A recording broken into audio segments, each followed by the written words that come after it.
सोच विचार मीडिया, सोच आपकी, नजरें हमारी। आज सोच विचार मीडिया एक ऐसी डॉक्टर के बारे में आपको जानकारी देने वाली है जो 1 साल की प्रैक्टिस में जिन्होंने गायनेकोलॉजिस्ट कीर्तिमान स्थापित किया है। उन्होंने 98% नॉर्मल डिलीवरी अपने नर्सिंग होम से कराया है। चिकित्सा सेवा के अतिरिक्त उनमें और भी खूबियां हैं, जिसे छत्तीसगढ़ स्वाभिमान संस्थान के अध्यक्ष डॉक्टर उदयभान सिंह चौहान ने बताया कि छत्तीसगढ़ की प्रथम मेडिकल एसोसिएशन की प्रदेश अध्यक्षा और लॉयंस क्लब जैसे अनेक सामाजिक संस्थाओं में अपनी समाज सेवा के अतिरिक्त एक विशेष और रुचि जो कविता, लेखन, छंद जैसे गीत कई खूबियों में महारत है। वह एक फौजी की धर्मपत्नी है जो कि राष्ट्र और प्रदेश और समाज के लिए समर्पित है। उनके पद चिन्हों पर आज भी चल रही है। उनसे बातचीत कर उनके विचार को जाना और कोरोना महामारी पर वैक्सीनेशन के लिए संदेश भी दिया। साथ ही आपको बता दें कि निर्भया पर उनकी आत्मा की आवाज कविता में कैसे पिरोया है, आइए आपको दिखाते हैं। जी हाँ, मैं बात कर रही हूँ डॉक्टर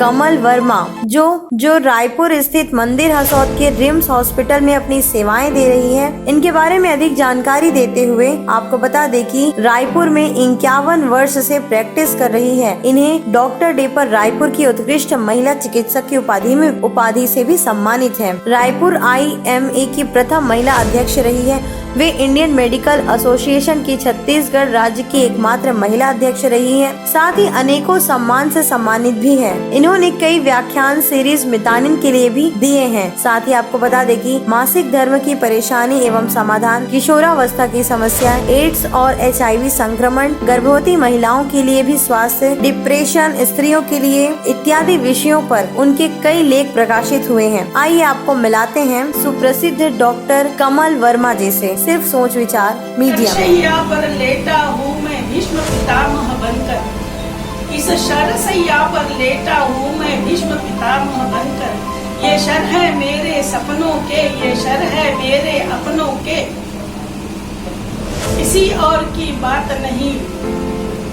मैं सोया निशाना बनकर, इस शरसैया पर लेटा हूँ मैं भीष्म पितामह बनकर। वो परेशान होकर के बोलता है, एक बार ही क्यों ना मार दिया, एक बार ही क्यों ना मार दिया है कृष्ण शांति से सोने को। अनगिनत ये घाव दिए हैं रात दिन मुझे रोने को।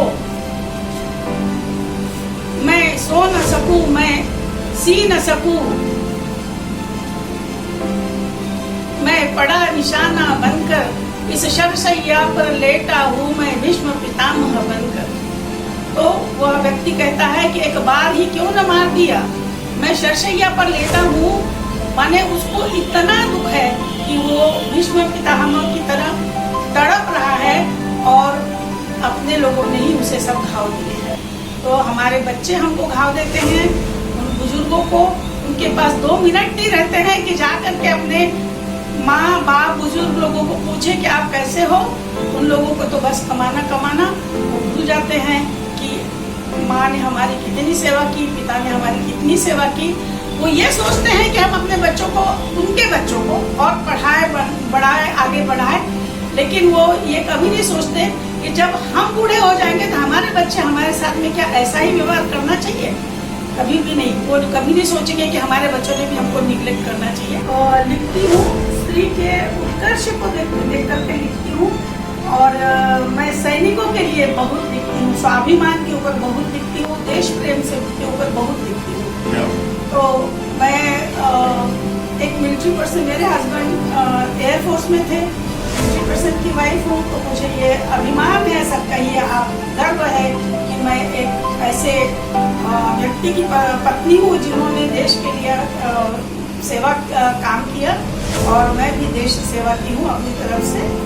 तो मेरी कविता अगर आपको सुनना है तो अभी तो मुझे याद नहीं है, आपको बाद में मैं बता सकती हूँ, आपको पता चलता है। चलिए, बहुत अच्छी बात कही है, क्योंकि तीनों चीजों को उन्होंने बड़े साफ तौर पे कहा है कि जो नारी की पीड़ा होती है उसके उसके उत्कृष्ट कार्य होते हैं। और मैं एक मिलिट्री मैन और फोर्स मैन की धर्मपत्नी होने के नाते तो जो हमारे सैनिकों का जो वो होता है वीर गाथाओं उस पर लिखती हूँ, और साथ में जो हमारे घटनाक्रम होती है इन विषयों पर मेरी कलम चलती है। ये अपने आप में बड़ा अनुकरणीय विषय है। और इस पर जहाँ तक कविता की बात कही है कि हम जब समय होगा तो जरूर उनकी कविताएं भी सुनेंगे। और साथ में आखिरी सवाल हम आपसे चाहते हैं कि आप जिस पड़ाव में, जिस उम्र दहलीज में हैं, हमारे जितने प्रदेश विश्व में या भारत में जो हमारे बुजुर्ग लोग हैं, माता पिता जो भी हैं, और साथ में जो भी देख रहे हैं, उनके लिए आप कोई संदेश देना चाहते हैं? अच्छी लगी यहाँ छत्तीसगढ़ के जो मेरे परिवार है, मेरे जो गांव के लोग हैं, उनमें यह बीमारी अभी नहीं फैली है। शहरों में ज़्यादा है, और जितने जितने उन्नत शहर है जहाँ एजुकेशन बहुत ज़्यादा होती है, जहाँ पर दौड़ रहती है पैसा कमाने की और ऊपर जाने की। मुझे आज स्कूटर है तो कल कार चाहिए, कल कार है तो मुझे और कीमती कार चाहिए, मेरा बच्चा कॉन्वेंट में पढ़ना चाहिए, और संस्कार कुछ नहीं मिलते हैं। तो इसका मुझे बहुत दुख है कि समाज हमारे संस्कार छोड़ रहा है।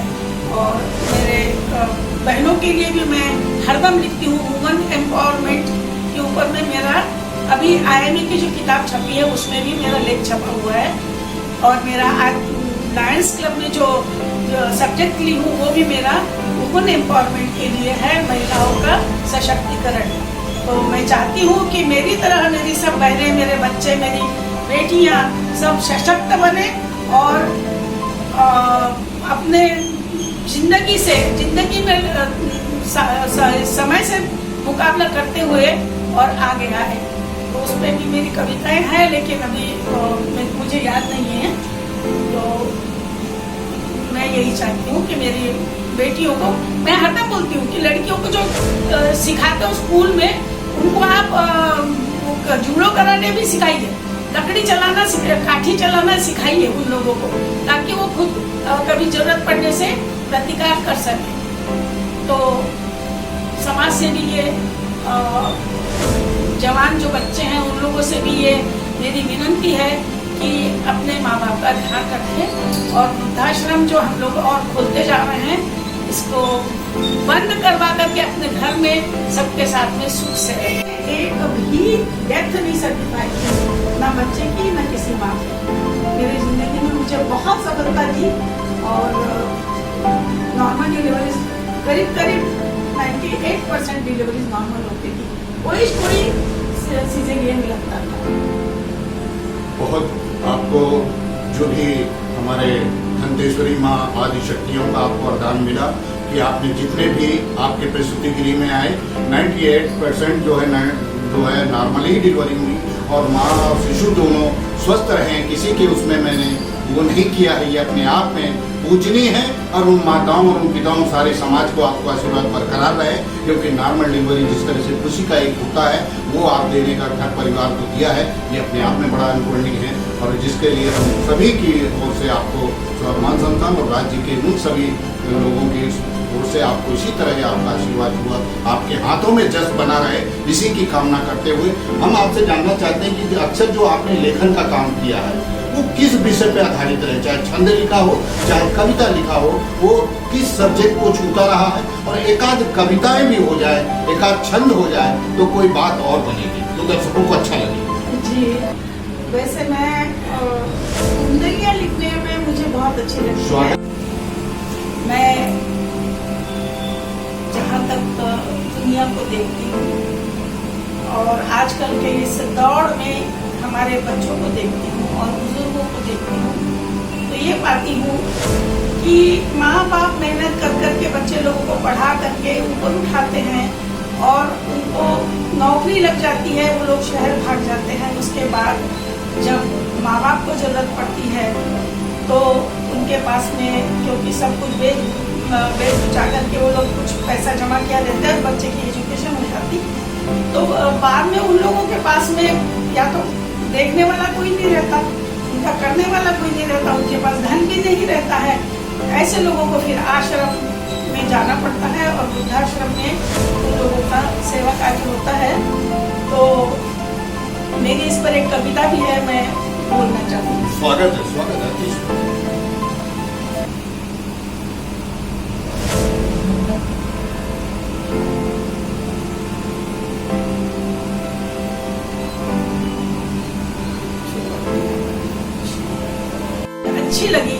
छत्तीसगढ़ के जो मेरे परिवार है, मेरे जो गांव के लोग हैं, उनमें यह बीमारी अभी नहीं फैली है।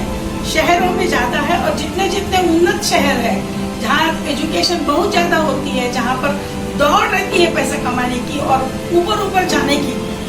मुझे आज स्कूटर है तो कल कार चाहिए, कल कार है तो मुझे और कीमती कार चाहिए, मेरा बच्चा कॉन्वेंट में पढ़ना चाहिए, और संस्कार कुछ नहीं मिलते हैं। तो इसका मुझे बहुत दुख है कि समाज हमारे संस्कार छोड़ रहा है। और मेरे बहनों के लिए भी मैं हरदम लिखती हूँ। वुमन एम्पावरमेंट के ऊपर में मेरा अभी IMA की जो किताब छपी है उसमें भी मेरा लेख छपा हुआ है, और मेरा लायंस क्लब में जो सब्जेक्ट ली हूँ वो भी मेरा वुमन एम्पावरमेंट के लिए है, महिलाओं का सशक्तिकरण। तो मैं चाहती हूँ कि मेरी तरह मेरी सब बहनें, मेरे बच्चे, मेरी बेटियाँ सब सशक्त बने, और अपने जिंदगी में समय से मुकाबला करते हुए और आगे आए। तो उस पर भी मेरी कविताएं हैं, लेकिन अभी मुझे याद नहीं है।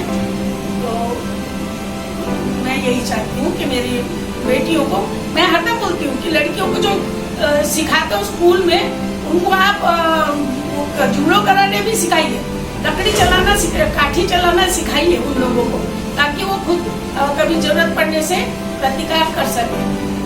तो समाज से भी ये जवान जो बच्चे हैं उन लोगों से भी ये मेरी विनती है कि अपने माँ बाप का ध्यान रखें, और वृद्धाश्रम जो हम लोग और खोलते जा रहे हैं इसको बंद करवा करके अपने घर में सबके साथ में सुख से रहें।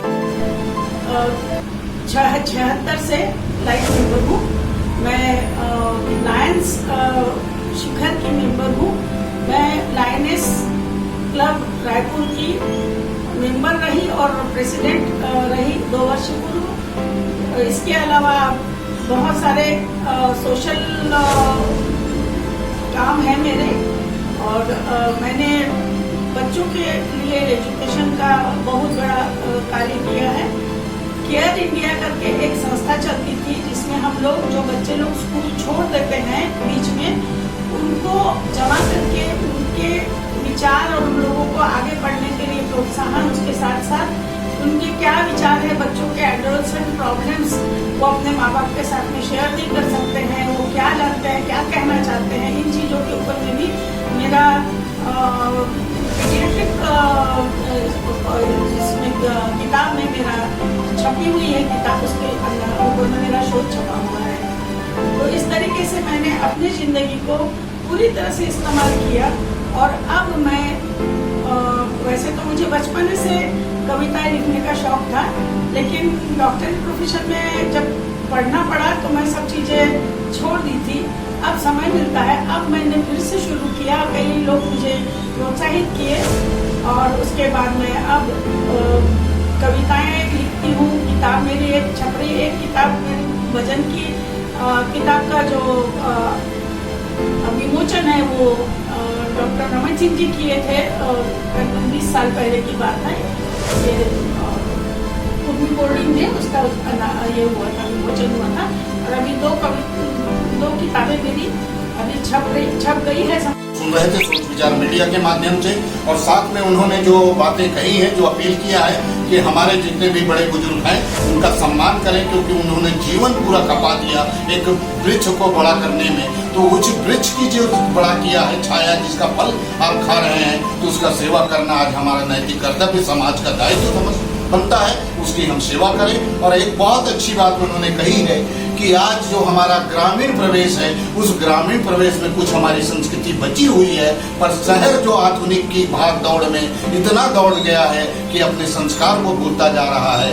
इस पर उन्होंने अपील रखी है, इसके लिए मैं साधुवाद देता हूँ छत्तीसगढ़ स्वाभिमान संस्थान की ओर से, सोच विचार मीडिया, जो आपने हमें समय दिया और अपना कीमती विचार, अनमोल जो बातें आपने शेयर किया है, इसके लिए हमारी तरफ से आपको सेवा जोहार। जय छत्तीसगढ़, जियो, सुख रहो, मस्त और बढ़िया खुशी से मुस्कुराते रहे, मस्त रहे, दीर्घायु रहे, इसी की शुभकामना। जय भारत।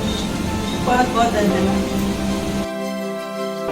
नमस्कार मित्रों, मैं doctor Shrimati Kamal Verma, past president IMA state, अपनी सोशल जिम्मेदारी सोच करके यह वीडियो बना रही हूँ और आप सबसे यह विनती है कि अपने ज़्यादा से ज़्यादा जितने लोगों को आप भेज सकते हैं कृपया इसे भेजिएगा। मैं यह वीडियो इसलिए बना रही हूँ कि अभी जो बहुत सारे मीडिया से बहुत सारी चीज़ें सब लोग पढ़ रहे हैं और बहुत सारी गलतफहमियाँ पैदा हो रही है, तो कुछ मेरे फ्रेंड्स लोगों ने मुझे सवाल पूछे। मुझे लगा कि एक बार मैंने इसके लिए आप सबको सब चीज़ें जितनी मुझे मालूम है वो बता देना चाहिए। सबसे पहले तो मैं यह स्पष्ट कर दूं कि मैं कोई वैक्सीन एक्सपर्ट नहीं हूँ। अभी हेल्थ वर्कर्स का वैक्सीनेशन हुआ, उसके बाद एडमिनिस्ट्रेटिव चालू है, उसके बाद में हाई रिस्क लोगों का वैक्सीनेशन शुरू होगा। तो आप सबसे यह रिक्वेस्ट कर रही हूँ कि आप वैक्सीनेशन ज़रूर करवा लें। इसके होने वाले फ़ायदे नुकसान मैं बताने जा रही हूँ आगे। सबसे पहले ये बताऊँ कि वैक्सीन जो है वो हमारे पास में बहुत कम प्रमाण में है, आ रहा है, क्योंकि धीरे धीरे बनता है तो आ रहा है और धीरे धीरे इसीलिए ये चुनिंदा लोगों को लगाया जा रहा है, जो ज़्यादा जोखिम वाले लोग हैं उनको लगाया जा रहा है। हमारे भारत में अभी 2 प्रकार के वैक्सीन मुख्यतः अवेलेबल है। एक है कोवैक्सीन जो कि किड वायरस है और अभी शायद इसका आने में देरी है। अभी जो लग रहा है वो दूसरा वाला है, वो है कोविशील्ड। तो ये ड्रग कंट्रोल ऑफ इंडिया से सर्टिफाइड वैक्सीन है और ये जो है वैक्सीन ये एडिनो वायरस के ऊपर में कोरोना के स्पाइक्स प्रोटीन लगा करके बनाया हुआ है। तो ये जो प्रोटीन है ये हमारे बॉडी में जाने से एंटीबॉडीज़ पैदा करेंगे। ये हमारे कोवैक्सीन या कोविशील्ड का जो इफ़ेक्ट है वो ऐसा है। अभी इसकी स्टडीज़ बहुत कम हुई है क्योंकि शॉर्ट समय में सब हो रहा है हड़बड़ में, इसलिए बहुत ज़्यादा चीज़ें इसके इम्यूनिटी के डेवलपमेंट के बारे में बहुत ज़्यादा मालूम नहीं है। माँ शारदे को प्रणाम करते हुए कलम की सुगंध छंदशाला पटल के समस्त प्रबुद्ध जनों को मेरा वंदन अभिनंदन। मैं डॉक्टर श्रीमती कमल वर्मा आदरणीय गुरु श्री संजय कौशिक जी के निर्देशन में यह वीडियो प्रेषित कर रही हूँ।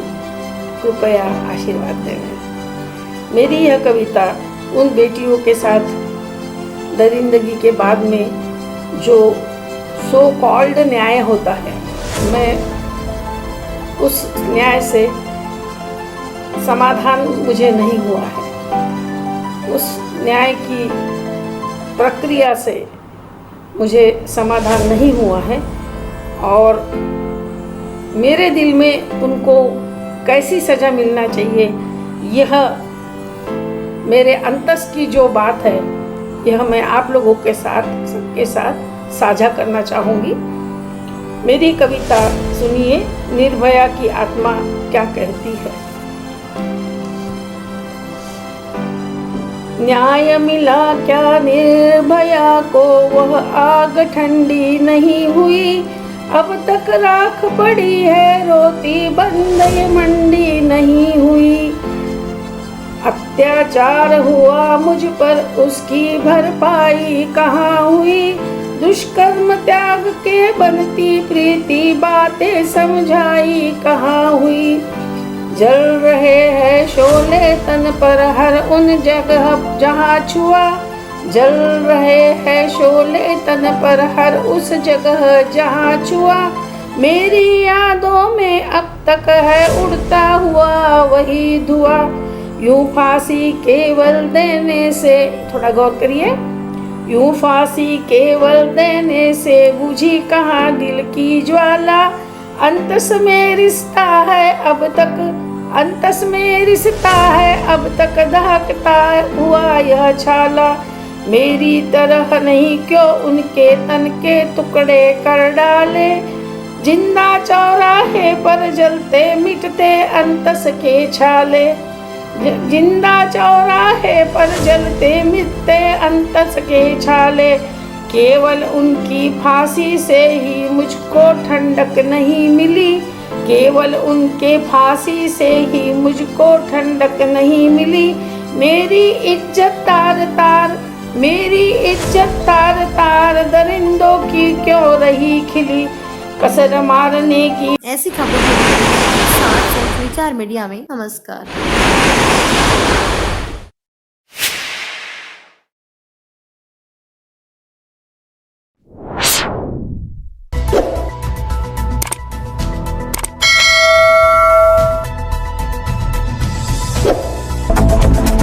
सोच विचार मीडिया, सोच आपकी, नजरें हमारी।